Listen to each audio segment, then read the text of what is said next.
Hi everyone, welcome back to another episode from Crazy Gamer.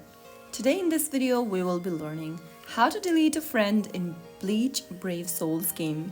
So in order to do that, first of all, open up your Bleach Brave Souls game on your device and then tap on sub menu on the left hand corner of the screen. Now click on Friends and this will take you to your Friends tab. There you will see a list of friends that you've added on the game.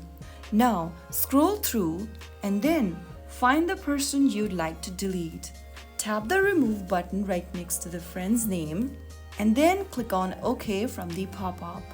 Right after you do that, you will be able to delete the friend from your friend list. Repeat the process for every other friend you'd like to delete. And that's how you can easily do it. If you found the video helpful, don't forget to like, share and subscribe. I'll see you in the next episode. Thank you for watching.